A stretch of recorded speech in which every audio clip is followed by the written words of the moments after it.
Hugh Jackman. Victoria. Welcome back to Australia. Thank you. I've been back for a couple of months, so it's funny how people say welcome back. Well, when you sing I Still Call Australia Home, it feels Yeah. like you just gave yourself a big old homecoming. I know, but I do sing it every morning Do you? to my kids. I sit them down on the couch. Is that weird? No. No? It's fine. Just to remind them. I do. It kind of gets me every time. A lot of the lyrics sort of weirdly just really ring true to me. It's an emotional song. I felt Yeah. emotional hearing you sing. I know that's the first time I've felt that way. I go out to sing at places a lot, and I'm always asked to sing it. And no matter where, people get teary. Even like Americans, they're just like, oh, they love that moment. They just love it. Even though I'm talking about us calling Australia home, and they're like, they totally get it. So how important is it for you to include all of those sorts of songs, like from that Peter Allen show, in this? You know, the time for me playing Peter Allen and doing The Boy from Mars, both the arena tour here and on Broadway, was a real turning point for me. And it was the first time I think I had a choice about a show where I felt a visceral need to do it. And everybody pretty much in my life saying, don't do it. But I did it, and it turned out and the lesson was follow your gut. So those songs are really beautiful songs. I think Aussies connect to them for a great reason. So having songs from The Boy from Oz in it, I think, and if the show's about me and who I am, it's really important. You know, it's not the only thing. There'll be other stuff, but it's a big part of it. Where do you find the time? You're a busy man. You've written a show, you've rewritten a show, and added in some new bits, and actually given yourself a very strong kind of narrative through line.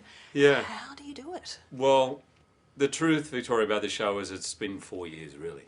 It was actually over 4 years ago that I first did the show. And I was very naive. I booked a space without even having a show and gave myself 2 months. But, 2 months. Then I realised that was kind of crazy. We did it in San Francisco, and I probably only kept half of that show that I did. But I've been sort of evolving it as it's been going on. And it's funny how you find energy for the thing you love. You know, some jobs I do really are tough. And this one, whether it's the announcement, even doing press for it, it feels very different. It feels I have endless reserves. Which jobs are tough? As I said that, I thought, if she's good, she's going to ask me which one. Oh, yeah. I'll admit there's some 4 o'clock in the mornings training for Wolverine that get tough. Yeah.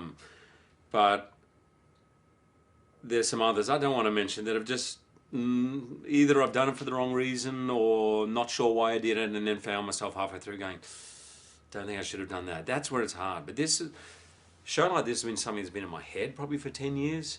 And it was actually sparked by me seeing Sting in concert while I was shooting in Detroit on Real Steel, and I saw him in concert with the symphony orchestra.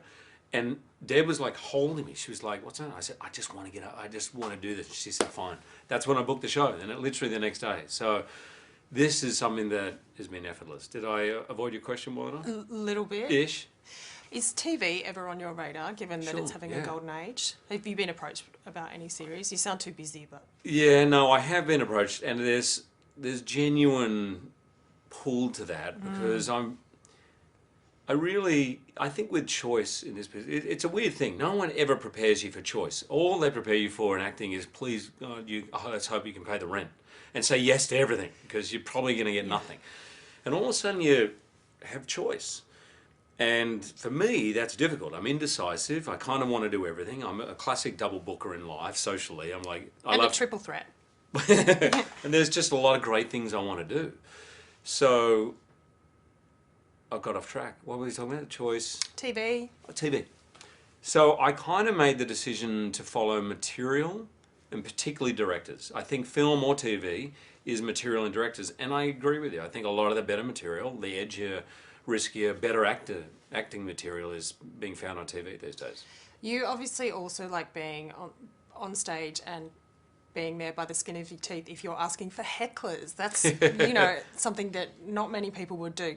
Comedians sometimes have a tough time dealing with them. You're saying bring it on. Yeah, probably a dangerous thing in Australia. We are kind of Olympic level hecklers, I think.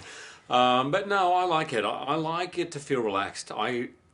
I like to, I mean, when I was doing The Boy from Oz, I did 400 shows, and there was about 10 or 15 minutes of every night that was unscripted. So there's very few situations I haven't encountered, from drunks to people taking clothes off, to someone biting me on the derriere, to a number of things that happen.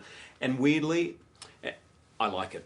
I like it. When the set breaks down and you see people freaking out backstage, I'm like, oh, this is awesome. We're gonna make it up. I revel in that. I like the variety, I suppose. Hugh Jackman, thank you very much. Thanks, Victoria.